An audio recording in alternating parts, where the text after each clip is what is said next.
Hello, I'm Robert, and you're welcome here in my busy little shop. On today's episode of What's on My Workbench, it's snakeskins.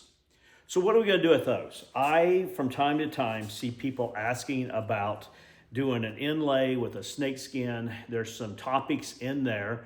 One of them, this one has scales on it, but they're not as predominant as, say, a rattlesnake. So I'm going to show you how to make a belt and protect those scales. And I've got another belt here that I made previously, and I'll show you that. And then I'm also going to cover what to do if the snakeskin isn't long enough. How are we going to utilize that snakeskin to make a belt?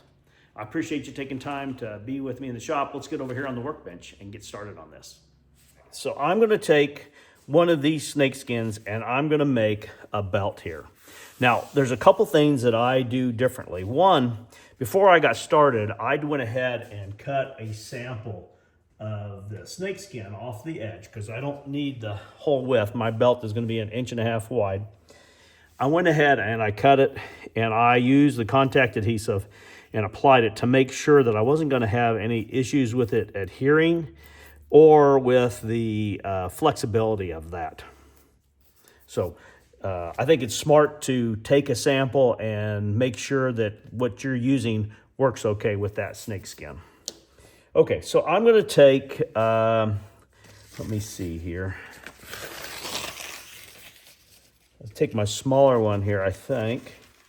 And someone's going to ask, I purchased these snakeskins through Tandy Leather, and I've had these snakeskins for probably about 1.5 years. I looked this morning to see if this same model was available, and it was not in inventory anymore, or at least it suggested a different one. So, and I noticed that the other snakeskins weren't as long. So let me cover that in the beginning. So you have a couple of options. If your snakeskin isn't long enough, what I would do, you can utilize a Ranger belt style, which is what I did here. This snakeskin here was about 6 inches too short to do the total length of the belt. So I use this Ranger belt to take care of that issue. As you can see, it works nicely there. Now, you could, and I'm going to do it on this one. This snakeskin I notice is slightly short for what I'm going to use. And there's a couple of areas. One, I don't really feel like you need it all the way around the bend back at the buckle. And I'm only a couple inches short, but I'm going to act like this is, let's say it's 6 inches short. I'll show you another method of how to utilize this. Once I've tested to make sure that the snakeskin will work, the next thing I did is I cut myself a strap of leather, and I cut it the same 1.5 inches wide that I typically do, but I made it out of thicker than I usually use for my leather. Usually I utilize 2 layers to equal somewhere between 10 and 12 ounces, and I typically like to have those layers in similar size, and I've covered that before. If you got questions on that, put it in the comments and I'll answer the reason why I try to make them similar thickness front and back. So the reason why I did that is I'm going to protect this with leather along the edges like I did here, but that doesn't add a whole lot to the strength and keep it from stretching. And I'd be worried, I don't know how well this leather here, or snakeskin, I guess it's a former leather, I'm not sure how well it would stretch. So I went with the 9 ounce to limit the amount of stretch. When I put my 2 edge pieces on here, it'll give me a lot more strength than a typical, say, 9 ounce piece would. So I'm going to be making a 38-inch belt. So I need a 48-inch strip. So let me measure here and see where that's going to come to.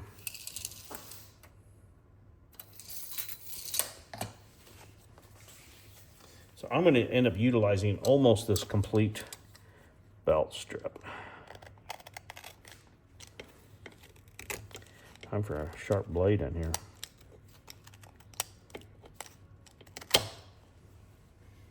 That is some leather. I've had this leather around for a while. I don't use that thickness too often. A lot of times I'm either thicker than that or obviously thinner than that.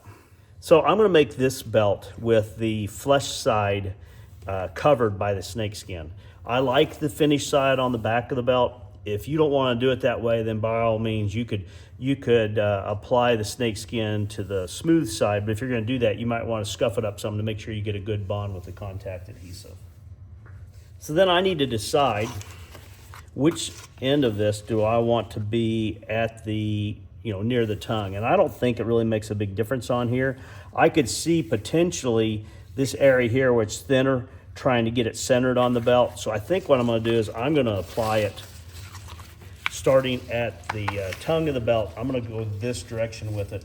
That will give me a good centering start on here, because the pattern is very centered here, and it's only off center when I get down here towards what I assume must have been the tail. The other thing I'm going to do is I'm going to stay back here probably, let's stay back 4 inches, and that'll make sure I have plenty of room. It's a little narrower at the other end. So I'm gonna go ahead and apply contact adhesive here.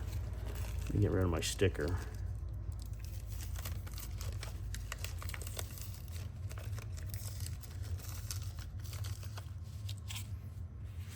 Use whatever your favorite contact adhesive is. Mine is Weldwood. And I will make sure I get a good coat on here. I want to make sure I seal this leather with the first coat, and the second coat will help me guarantee the adhesion.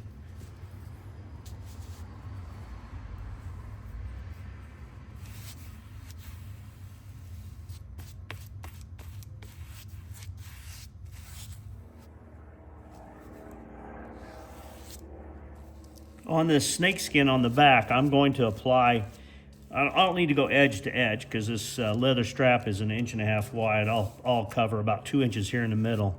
And you can see the pattern of the snakeskin on the back, so this helps me make sure I'm centering the adhesive where it needs to go. The first time I made a snakeskin belt, you should be warned that when you get the contact adhesive on there, you may want to weigh down both ends of it when you lay it on the bench to dry. I came back and mine had rolled up. Thankfully, I was able to unroll it, but that would have been a disaster because that was a rattlesnake that I had harvested myself.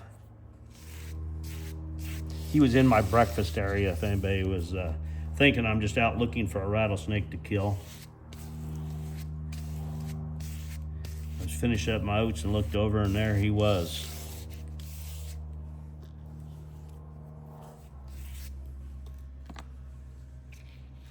I will come back when I have 2 coats on both of these and have them ready to apply to each other. I think I forgot to say, but I skived down this last 4.5 inches where the bend back is going to be on the belt. I didn't think it needed to be that thick there. Makes for a little cleaner fit at the buckle as well. So I'm going to start here back about 5 inches. Like I said earlier, I probably don't need to have that much, but I want to show you if the snakeskin is too short, one of the ways you can take care of that. So I'm gonna start here. Center this thing up. Trying to make sure I got it. I don't want to have a wrinkle in it. Looking at that pattern, yeah, I think I'm good, right? Like that.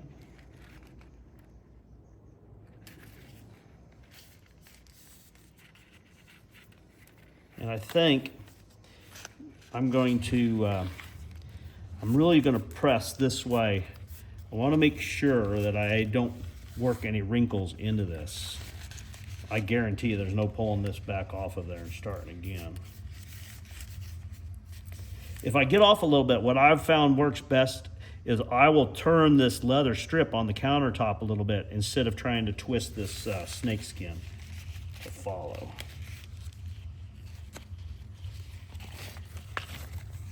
And I am a little bit off, so I'm just going to put a little bit of a bow in it here and lay this snakeskin down on here straight.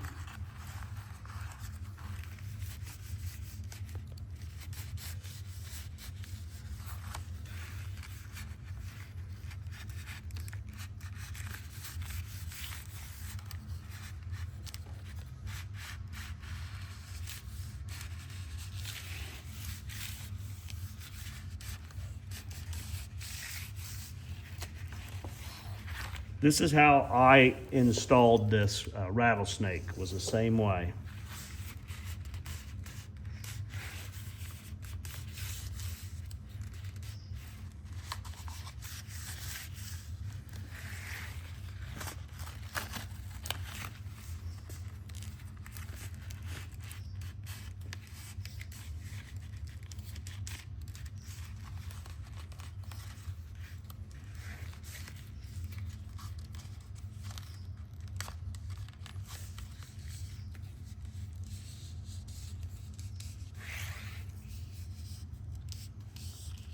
Okay.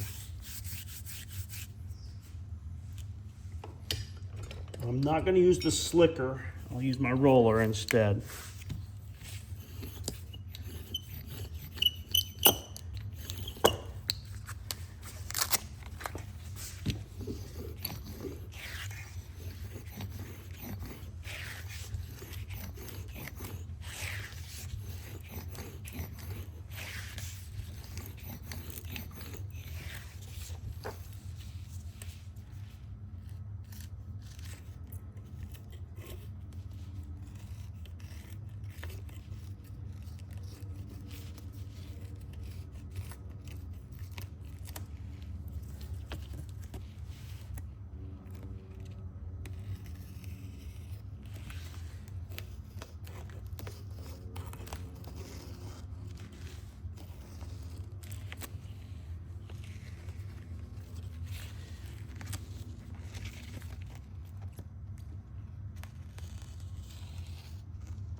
I'm going to set this aside, and right now let me measure here.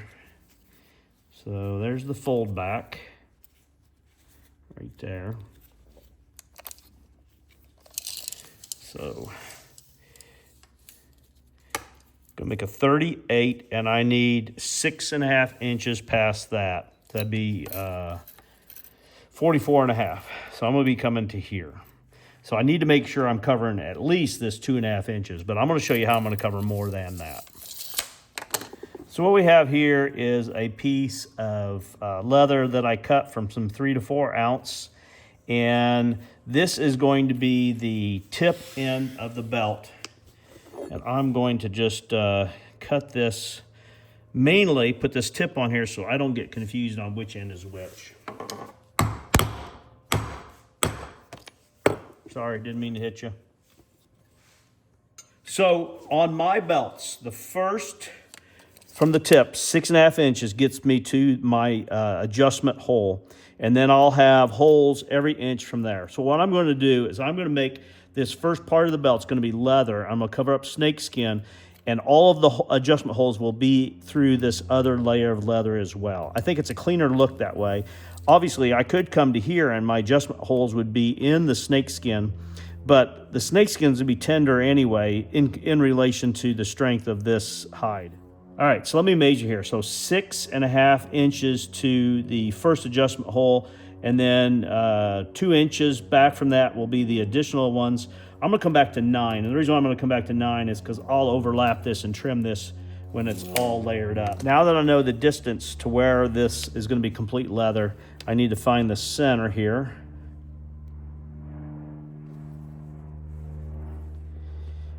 Of this strip. And I'm going to take this 3/4 inch strap cut. And I noticed that all the way out here on these ends, it's 7/8 of an inch, which is perfect because that's about the size of the window I'm going to create.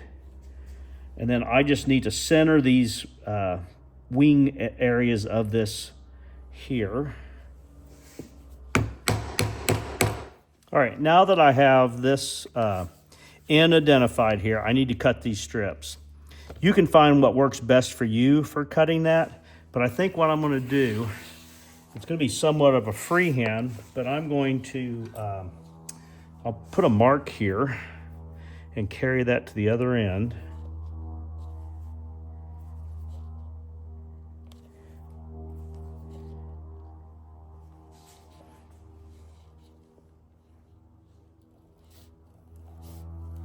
So you can be as heavy-handed as you want here with your wing divider. You can use a straight edge if you want.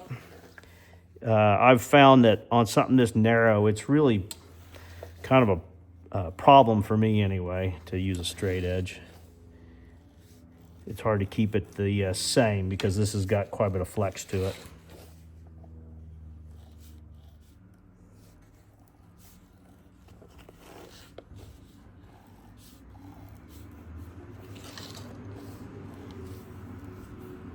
So I've decided what I'm gonna do is I'm gonna cut off the edge of the table here. I don't do it that often.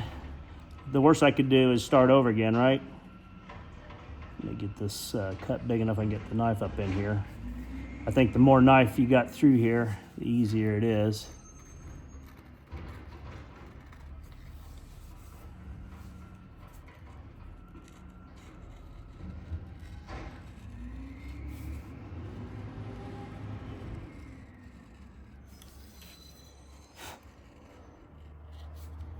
Boy, it's a noisy day today. Trash trucks now, airplanes.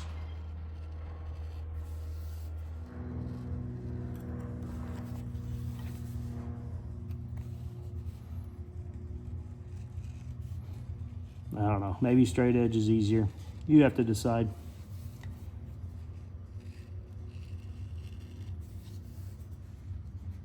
It's probably easier on a thicker piece of leather here. This stuff kind of wants to go wonky on me. Technical term.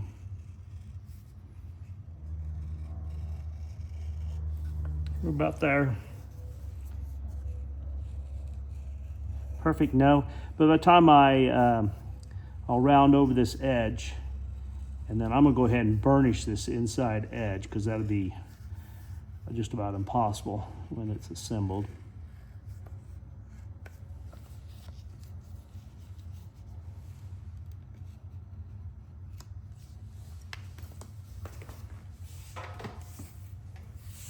All right, there we go. I'm going to use my Ron's number 1.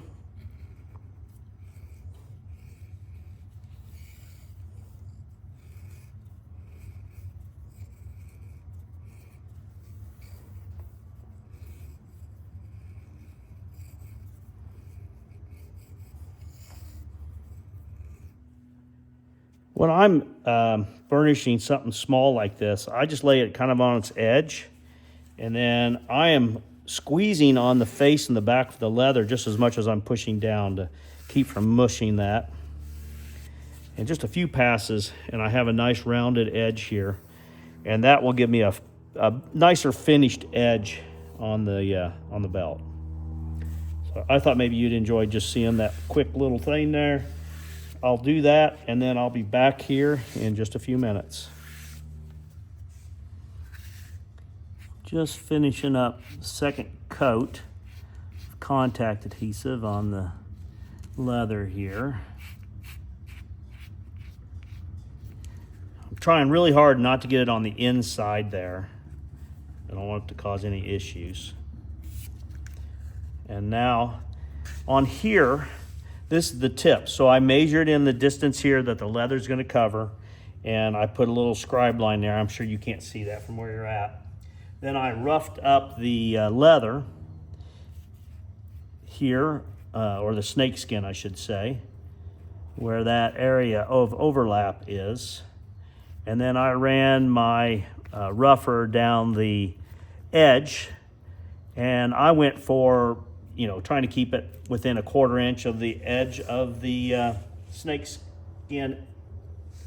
And then along the edge here, I just ran a rougher down through there, and I stayed within a 1/4 inch. I'm probably within 3/16. So there'll be an area here without adhesive along that snakeskin, but this is going to be sewn in place. So it's mainly just to get it to the point where it's sewn.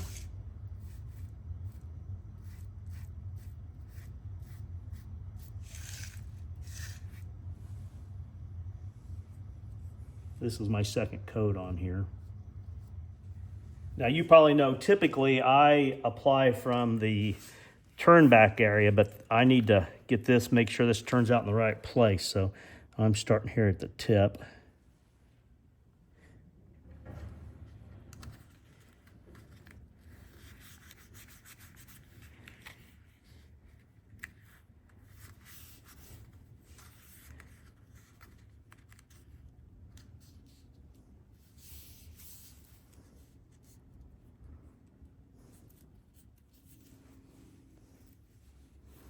I'll see if I can keep these from dragging one on top of the other, and do one edge through here first. I'm just trying to keep it matched up out here on this outside edge.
And this is the fold back area here on the buckle.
All right, so we've got it laminated together. I don't know, I go back and forth. I think maybe it would have been better just to cut these two strips, and I would have just skived them down like this and then overlaid this piece on top of those to keep them in place. I've got a little bit of wonkiness here on this width, but I think some of it, it's made look worse because of the pattern of the snakeskin there. So I guess if you were to do it on your own, you may want to consider just cutting the strips and applying those. This is going to be the bend back area here. And you could have left this filled in here like it was at the other end.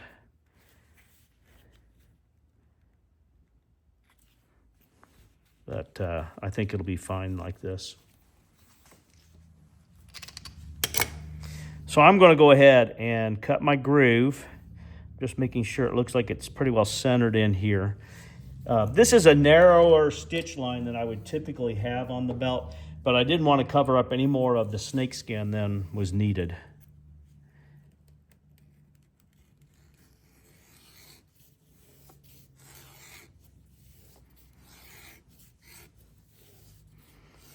And I'm a little closer to the inside edge.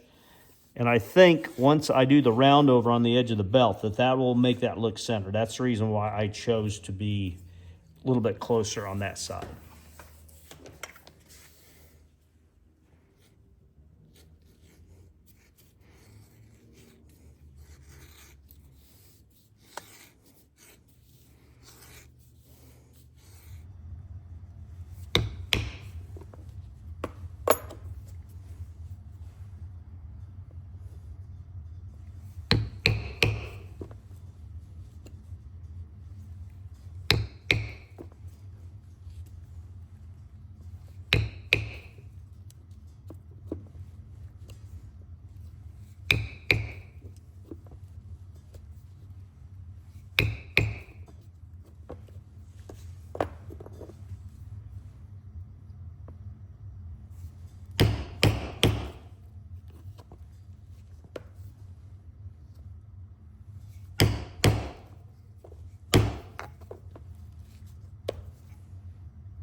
So I'll continue making the stitching holes, and we'll meet up when I'm in the process of sewing the edge of this belt.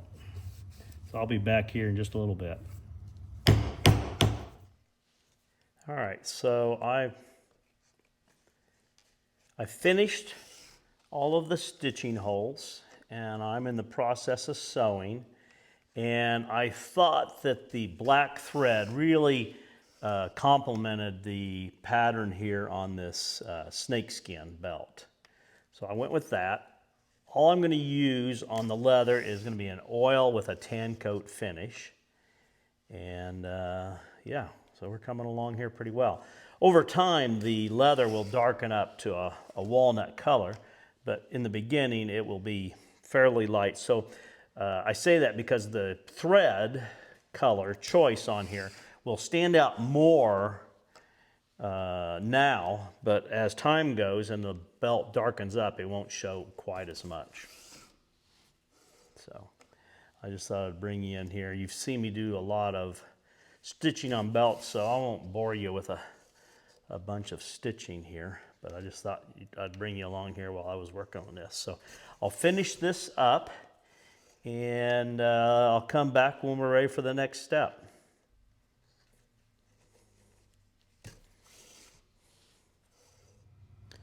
So I'm using my Ron's number 3 edger here.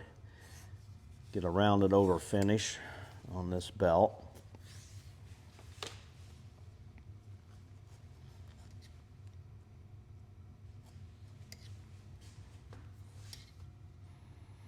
I use this Ron's number 3 probably more than all the other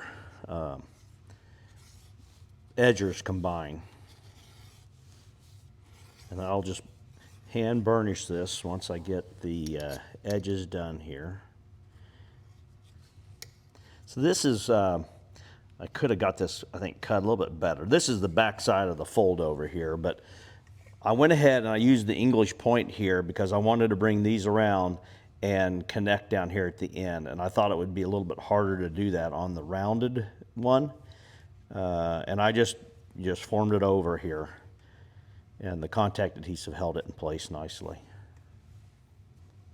So I will go ahead and do this. I'm just going to burnish this using some water and denim.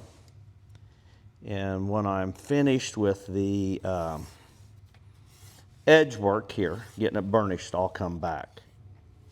All right, now that I have this edge work done, you can see a little line there where that snakeskin was cut at the edge, a little dark line. I don't know if that bothers me. I'll decide after I get it burnished, I may go ahead and apply dark brown or black dye to the edge of this. If I'm going to do that, I will put my first coat of finish on the belt, and then I'll resand these edges and apply that dye. I find doing it that way allows me to control where that dye goes so that I don't end up having it wick into this face. I wouldn't want that to happen. So I'll go ahead and get this burnished, and I'll be back here shortly. All right, so we are ready here. Since I last recorded, I went ahead and I finished my edges. I went ahead and put a coat of the dye that I call dark mahogany on here, and I've got one coat of tan coat on the complete belt. I may give this a little bit of a scuff sand and burnish this one more time and put another coat of tan coat on here, but I think it's pretty good looking here. So we're going to do our final assembly. Now, I was talking during the process of making this that my cut along this edge here, it looks pretty good, but there's a couple wobbles in it. So I don't know. I may change how I would cut this using a strap cutter. The original belt that I did here, what I did on it was I just used a straight edge, but I think it was probably a fairly stiff-tempered leather, and I think it's got a pretty good reveal down through here.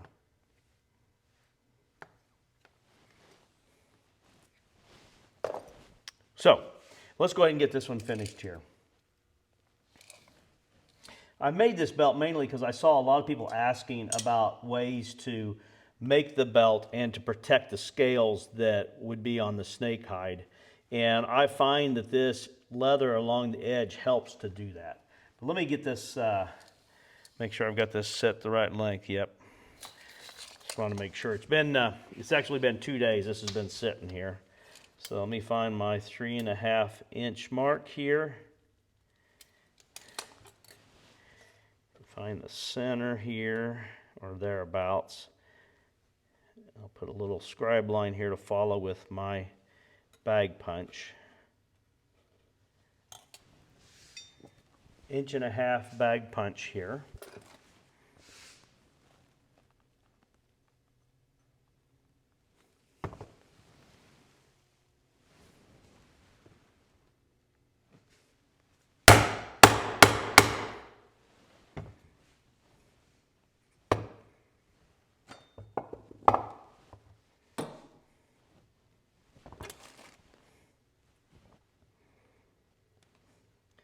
I'll mark for my Chicago screws here.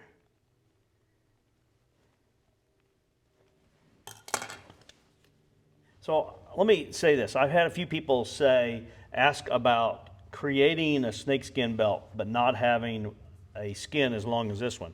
This one here, I said I got it from Tandy, and it's not available now. I've had this snakeskin for a couple of years. But let's say that I was able to get, say, a 32-inch piece of snakeskin instead of this one was close to 48 inches. If I had a 32, then what I would do is I'd measure from this bend back. I'd find the center of this belt. This belt was a 38, so that would be a 19 would be the center. And if I had 32 inches, that's 16 on either side, I'd give myself a little bit of extra room. So I would create that window, would start here on this end, and basically where it's at on that end. That would allow you to use a shorter length of snakeskin and still create the same type of a belt. I hope that made sense. I kind of ran through that quickly there. Let me get this done here. Concentrate for a second.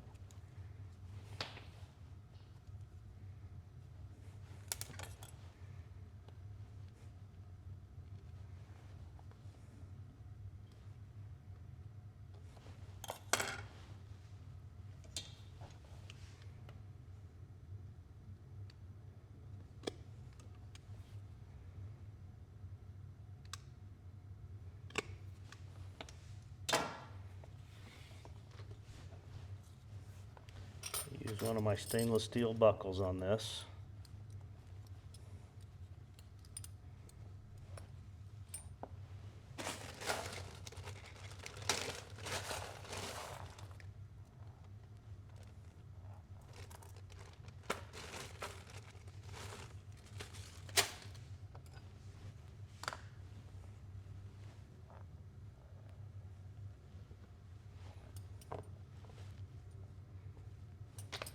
I was just looking to see if I felt like I needed to use a shorter Chicago screw, but I think it'll be about right.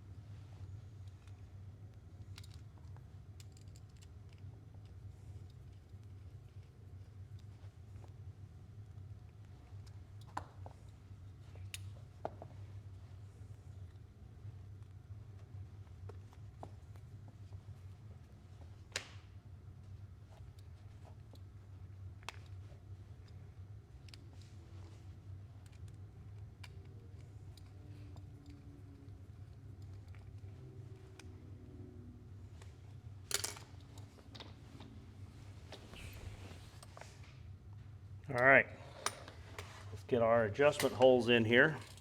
The 38, and I'll have 2 adjustment holes smaller and 2 adjustment holes larger.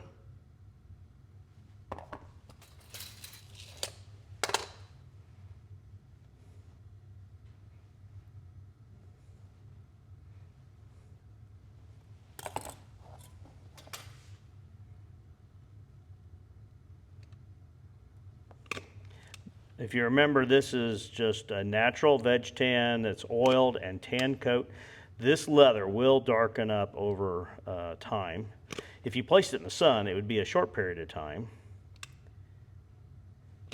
I'm saying that because I noticed there's a few like spots here where it took oil a little bit differently. That will be masked and gone fairly quick order.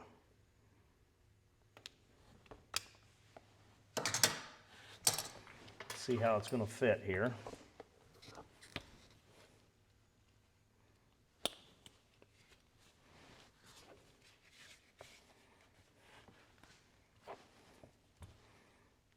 There you go. A snakeskin belt. Let's turn this around and I want to recap and talk a little bit about this experience. All right, let's start. I want to do just a quick recap here about these 2 belts first. So this is the first snakeskin belt that I made. I made this for myself. I made it in the Ranger belt style. And one reason why I made the Ranger belt style is I was unsure about creating holes through snakeskin like here and having the snakeskin potentially get caught here. So the Ranger belt took care of that issue. I was also a couple inches short on the total length of the belt for the snakeskin. And let me pull this apart here. The Ranger belt helps to take care of that. Between these 2 points is about 34 inches, I think. So that would allow you to use a much shorter length. This is the, actually the head of the snake is right here. This is where the head of the snake was on there. And on it, I created these two edges here. They start off here together. It's one piece of leather cut in 2 strips like I did on this other belt. So anyway, enough on that. So this is the belt today. And this snakeskin, I said it, I bought it from Tandy. It wasn't an expensive hide or skin. I think it was less than $20. It's 48 inches long, or it was when it started. And then I've got 2 others as well. I've got another one this color, and I've got one that's the predominantly gray or natural color. And I think this dark color was added to this. I don't know that that was natural. So, what would I do different? So when I freehand cut that, I had just a couple little wobbles there, and I thought when I attached this outer edge that I would straighten that out, but I didn't end up doing that. I was focused on getting those 2 layers put together there. And the snakeskin, I figured it had some kind of a sealer on it, so I scuffed that before I put the contact adhesive, and I just put it along the edge. I knew that I didn't need to get all the way out to this outer edge here. I just needed enough to where I'm stitching it and this outside edge to make a nice, line of leather there, so it looks like one piece of leather. So I think it came out pretty good. Did I learn a few things? I did. I had a viewer suggest I buy a miniature strap cutter, and I went back through the comments. I can't find it. Maybe they'll remind me of that if they see this video here. But I think maybe if I had a smaller strap cutter, that once I created this English point here, that I could put that blade in there and cut out. And then maybe it would keep that better aligned. The challenge I've had with the strap cutter, these larger strap cutters, if you don't have this pretty tight to the leather wants to like roll up on one edge or the other, and then you end up with the same issues of variance in width. I think overall, I'm probably being a little bit picky. I think it looks pretty good. There's a little wobble right there. I do think that the pattern of the snakeskin itself helps to camouflage that. So anyway, it'll be on my artisan show table this coming summer. If someone's interested, that's where you'll find it. I do appreciate you taking time to be with me in the shop today. Please like, share, and subscribe. But more importantly, I do hope you have a great day.